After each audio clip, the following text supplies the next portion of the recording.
Hello అండి, welcome to Vakratunda kitchen. ఈరోజు నేను మీకు నిల్వ టమాటా పచ్చడి ఎలా ప్రిపేర్ చేసుకోవాలో చూపిస్తూ ఉన్నానండి. ఈ పచ్చడి కోసం టమాటాలు ఊరేయడం కానీ ఎండబెట్టడం కానీ ఎలాంటి పని అవసరం లేదండి. చాలా సింపుల్గా 1 అవర్లో ఈ టమాటా పచ్చడి ప్రిపేర్ చేసుకోవచ్చు. ఈ పచ్చడి నేను ఒక కప్పు కొలతలతో చేసి చూపిస్తూ ఉన్నాను. కొత్త వాళ్ళు పచ్చడి పెట్టినా కానీ సులభంగా పెట్టేసుకోవచ్చు అండి. అంత సింపుల్ రెసిపీ, చాలా బాగుంటుందండి. వేడి వేడి అన్నంలో ఈ పచ్చడి వేసుకొని తింటే చాలా రుచిగా ఉంటుంది.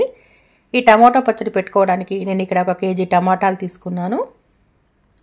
తీసుకోవడం మాత్రం కేజీ తీసుకున్నాను, కానీ మీకు కప్పు కొలతలతో చేసి చూపిస్తాను అన్నాను కదండి. అందుకని కప్పు కొలతలతోనే మీకు పచ్చడి చేసి చూపిస్తానండి. టమాటాలు మాత్రం ఇలా ఎర్రగా గట్టిగా ఉన్నవి తీసుకోవాలి పచ్చడి కోసం. మరీ మెత్తగా ఉన్నవి తీసుకుంటే పచ్చడి పాడైపోతుందండి. టమాటాలు శుభ్రంగా కడిగిన తర్వాత ఇలా పొడి పొడిగా తుడుచుకొని తీసుకోవాలి. ఎక్కడ తడి ఉండొద్దు టమాటాలకి. తడి ఉంటే పచ్చడి పాడైపోతుంది. ఈ టమాటాల పైన ఉన్న తొడిమను తీసేసుకొని పచ్చడి ప్రిపేర్ చేసుకోవాలి.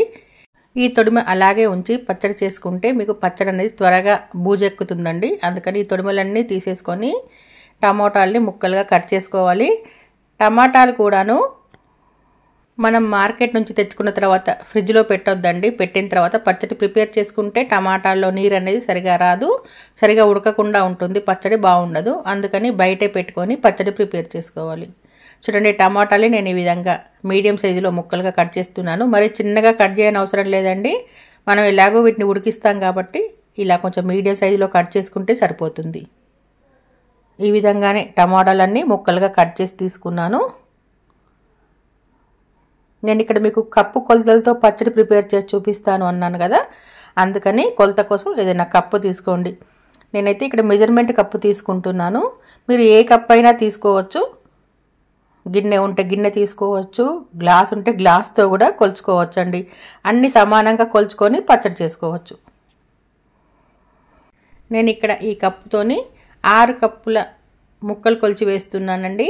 మరి నిండుగా కొలవద్దు ముక్కల్ని. చూడండి, ఈ విధంగా కొలవాలి. అంటే సమానంగా ఉండేలా కొలిచి తీసుకోవాలి. ఈ విధంగా నేను 6 కప్పుల ముక్కల్ని కొలిచి వేస్తున్నానండి. చూడండి, ఇది 6వ కప్పు టమాటా ముక్కల్ని వేస్తూ ఉన్నాను. ఈ టమాటా ముక్కల్లో రసం ఉంటుంది కదా, ఈ రసాన్ని కూడా ఈ గిన్నెలో వేసేసుకోవాలి. వేసుకున్న తర్వాత దొడ్డు ఉప్పును మిక్సీ పట్టుకొని 1/2 కప్పు వేసుకోవాలి. ఈ దొడ్డు ఉప్పు మాత్రమే వేసుకోవాలండి పచ్చడికి. సన్న ఉప్పు మనం ఇంట్లో రోజు వాడే ఉప్పు వేసుకుంటే పచ్చడి పాడైపోతుంది. దొడ్డు ఉప్పును మిక్సీలో పట్టైనా వేసుకోవచ్చు, అలాగే అయినా వేసుకోవచ్చు. తర్వాత చింతపండును గింజలు నారలు ఏమీ లేకుండా శుభ్రపరచుకొని 1 కప్పు వేసుకోవాలి. ఈ చింతపండుతో పచ్చడి అనేది నార్మల్ పులుపుతో ఉంటుంది అండి. మీకు పులుపు కొంచెం ఎక్కువగా కావాలంటే ఇంకో 1/2 కప్పు చింతపండు వేసుకోవచ్చు. ఇలా ఉప్పు చింతపండు వేసిన తర్వాత ఒకసారి అంతా కలుపుకోవాలండి. ముందుగా ఈ విధంగా ఉప్పు వేస్తే టమాటాల్లో రసం అనేది ఎక్కువగా ఊరుతుంది. ఈ కాలంలో టమాటాలో రసం ఎక్కువగానే ఉంటుంది.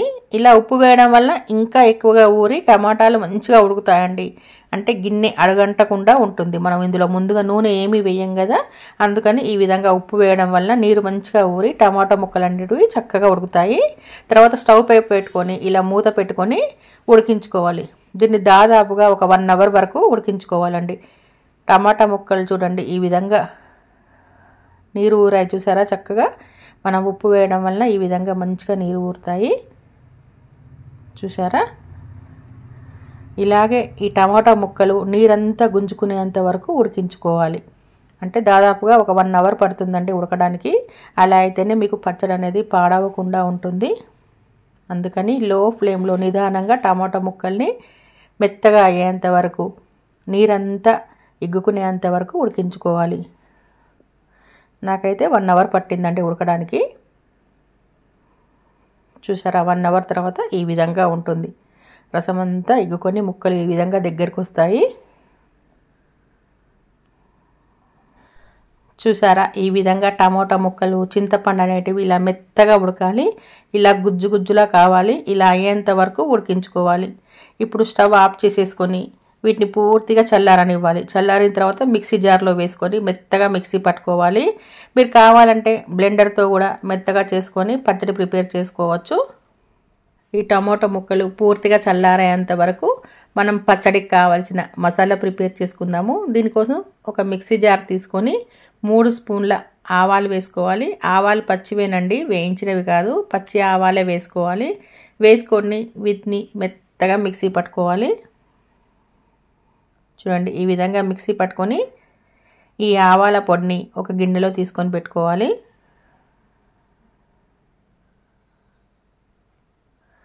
తర్వాత ఇదే మిక్సీ జార్లో 1 కప్పు వెల్లుల్లిపాయలు వేసి కచ్చా పచ్చగా మిక్సీ పట్టుకోవాలి. మీరు ఒకవేళ వెల్లుల్లిపాయలు తిననట్టయితే స్కిప్ చేసేయండి. వెల్లుల్లిపాయలు లేకుండా కూడా పచ్చడి ప్రిపేర్ చేసుకోవచ్చు. ఇప్పుడు ఈ వెల్లిపాయల్ని కచ్చా పచ్చగా మిక్సీ పట్టుకోవాలి. కావాలంటే రోట్లో కూడా దంచుకోవచ్చు అండి. మరి మెత్తగా కాకుండా ఇలా ముక్కలు ముక్కలుగా ఉండాలి. ఇలా మిక్సీ పట్టుకొని పక్కన పెట్టుకోవాలి. టమాటా ముక్కలు కూడా పూర్తిగా చల్లారిపోయినాయి. ఇప్పుడు ఈ చల్లారిపోయిన టమాటా ముక్కల్ని మిక్సీ జార్లో వేసుకొని మెత్తని పేస్ట్లా చేసుకోవాలి. ఇప్పుడు ఈ పచ్చడికి తాలింపు పెట్టుకుందాము. తాలింపు కోసం స్టవ్ పై ఇలా ఒక తాలింపు గిన్నె పెట్టుకొని పల్లి నూనె 1 కప్పున్నర వేసుకోవాలి. పల్లి నూనె మాత్రమే వేసుకోవాలి పచ్చడికి. అలా అయితేనే మీకు పచ్చడి అనేది రుచిగా ఉంటుంది. వేరే ఏ నూనె వేసినా రుచి ఉండదు. ఇక నేను 1.5 కప్పు నూనె వేస్తున్నాను. నూనె ఎక్కువగా వేసుకుంటేనే పచ్చడి అనేది పాడవకుండా ఉంటుంది. అంటే పచ్చళ్ళలో నూనె అనేది ఎక్కువగా ఉండాలి. అంటే మనం తీసుకున్న 6 కప్పుల టమాటాలకి 1.5 కప్పు కరెక్ట్గా సరిపోతుంది నూనె అనేది. ఈ నూనె వేడిగా అయిన తర్వాత 1 స్పూను ఆవాలు వేసుకోవాలి. ఆవాలు ఇలా చిటపడమని సౌండ్ వచ్చిన తర్వాత 1 స్పూను జీలకర్ర వేసుకోవాలి. ఇవి 2 వేగిన తర్వాత ఒక 2 స్పూన్ల పచ్చిశనగపప్పు వేసుకోవాలి. తర్వాత 2 స్పూన్ల మినప్పప్పు వేసుకోవాలి. ఈ పప్పులు అనేటివి ఆప్షనల్ అండి, మీ ఇష్టం ఉంటే వేసుకోవచ్చు, లేదంటే లేదు. కానీ పచ్చడి అన్నంలో కలుపుకొని తింటూ ఉంటే పంట కింద ఈ పప్పులు తగులుతూ చాలా రుచిగా ఉంటాయి. ఈ పప్పులు కూడా చక్కగా మంచిగా వేగిన తర్వాత ఇందులో ఒక 2-3 ఎండుమిరపకాయలు ఇలా ముక్కలుగా చేసుకొని వేసుకోండి. తర్వాత కొంచెం కరివేపాకు వేసుకోవాలి. ఇవన్నీ ఇలా వేగిన తర్వాత చిటికెడంతా పసుపు వేసుకోండి. పసుపు మరీ ఎక్కువగా వేస్తే పచ్చడి అనేది త్వరగా నల్లగా అవుతుంది. అందుకని కొంచెం చిటికెడంతా వేసుకోవాలి. తర్వాత ఒక 1/2 స్పూను ఇంగువ వేసుకోవాలి. ఇవన్నీ మంచిగా వేగిన తర్వాత మనం కచ్చా పచ్చాగా దంచి పెట్టుకున్నాం కదా వెల్లుల్లి ముద్దను, ఇది వేసుకోవాలి. ఇప్పుడు స్టవ్ ఆఫ్ చేసేయాలండి. ఈ వేడికే ఈ వెల్లుల్లి వేగిపోతుంది. లేకపోతే వెల్లిపాయలు అనేటివి అంటే వెల్లి ముద్ద అనేది మాడిపోతుంది.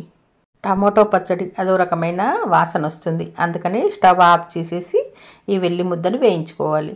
ఇది వేగిన తర్వాత మనం పేస్ట్ పట్టి పెట్టుకున్నాం కదా టమాటాలని, ఈ పేస్ట్ వేసేయాలి. వేసిన తర్వాత ఒకసారి అంతా నూనెలో కలిపేయాలండి. ఇప్పుడు చూస్తే నూనె ఎక్కువగా అనిపిస్తుంది కదా, కానీ ఏమీ ఉండదండి. ఇందులో కారం వేసిన తర్వాత నూనె అనేది సరిగా ఉంటుంది.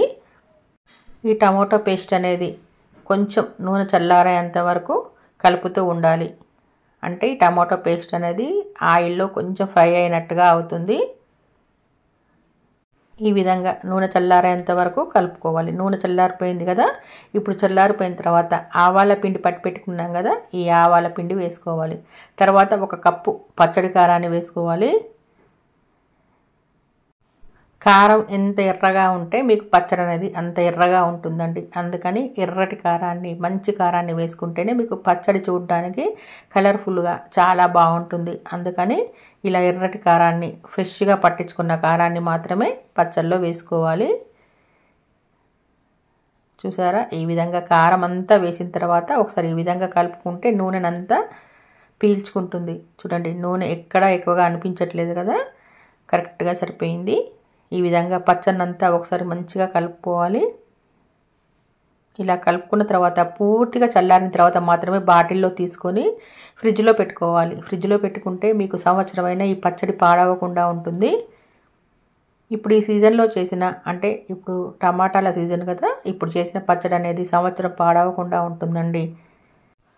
పచ్చడంతా ఈ విధంగా ఒకసారి కలిపిన తర్వాత ఉప్పు చెక్ చేసుకోండి. ఉప్పు సరిపోయిందో లేదో చూసుకొని కావలిస్తే ఉప్పు వేసుకోవాలి. ఉప్పు సరిగా లేకపోతే పచ్చడి అనేది పాడైపోతుంది. ఉప్పు నూనె అనేది సరిగా ఉంటేనే మీకు పచ్చడి అనేది సంవత్సరం పాటు పాడవకుండా ఉంటుంది. అందుకని ఉప్పు నూనె సరిగా ఉండేలా చూసుకోవాలి. ఎంత ఉప్పు అవసరం ఉంటుందో చెక్ చేసుకున్న తర్వాత వేసుకొని కలుపుకోండి. అన్నంలో కలుపుకుంటే సరిగా ఉందో లేదో అనేది కరెక్ట్గా తెలుస్తుంది. అన్నంలో కలుపుకున్న తర్వాత ఉప్పు ఎంత పడుతుందో ఒకసారి చెక్ చేసుకోవాలి. అంతే అండి, సింపుల్గా ఇలా కప్పు కొలతలతో టమాటా పచ్చడి ప్రిపేర్ చేసుకోవచ్చు. మొదటిసారి పచ్చడి పెట్టుకున్నా కానీ ఈజీగా పెట్టేసుకోవచ్చు అండి. అంత సింపుల్ రెసిపీ. వేడి వేడి అన్నంలో ఈ పచ్చడి వేసుకొని తింటే చాలా రుచిగా ఉంటుంది. టమాటా పచ్చడి ఇలా ఒకే రకం కాదండి, 4-5 రకాలుగా పచ్చడిని ప్రిపేర్ చేసుకోవచ్చు. ఎండబెట్టిన పచ్చడి కాకుండా ఇలా ఉడికించిన పచ్చడి 4-5 రకాలుగా పెట్టుకోవచ్చు. ఈ పచ్చడి పూర్తిగా చల్లారిన తర్వాత ఈ విధంగా బాటిల్లో పెట్టుకొని నిల్వ చేసుకోవచ్చు అండి. ఫ్రిడ్జ్లో పెట్టుకుంటే సంవత్సరమైనా పాడవకుండా ఉంటుంది. బయట పెట్టుకుంటే మాత్రం త్వరగా నల్లబడిపోతుందండి పచ్చడి. అందుకని ఫ్రిడ్జ్లో పెట్టుకొని సంవత్సరం పాటు తినేయచ్చు. చాలా రుచిగా ఉంటుంది. నేను దాదాపుగా 4-5 రకాల టమాటా పచ్చడి వీడియోస్ పెట్టానని చెప్పాను కదండి. మీకు కావాలంటే డిస్క్రిప్షన్లో లింక్ ఇస్తాను, చెక్ చేయండి. చాలా రుచిగా ఉంటాయి. ఈ పచ్చడిలో మాత్రం నూనె, ఉప్పు అనేది సరిగా ఉండేలా చూసుకోవాలి. అలా అయితేనే మీకు పచ్చడి అనేది సంవత్సరం పాటు నిల్వ ఉంటుంది. వేడి వేడి అన్నంలో ఈ పచ్చడి వేసుకొని తింటే చాలా రుచిగా ఉంటుందండి. మరి మీకు ఎలా అనిపించిందో మా పచ్చడి రెసిపీ కామెంట్లో పెట్టండి. మీకు నచ్చినట్టయితే లైక్ చేసి మా వక్రతుండ కిచెన్ యూట్యూబ్ ఛానల్ని సబ్స్క్రైబ్ చేసుకోండి. పక్కనే ఉన్న బెల్ ఐకాన్ ప్రెస్ చేశారంటే మేము వీడియో పెట్టిన వెంటనే మీకు నోటిఫికేషన్ వస్తుంది. Thank you for watching.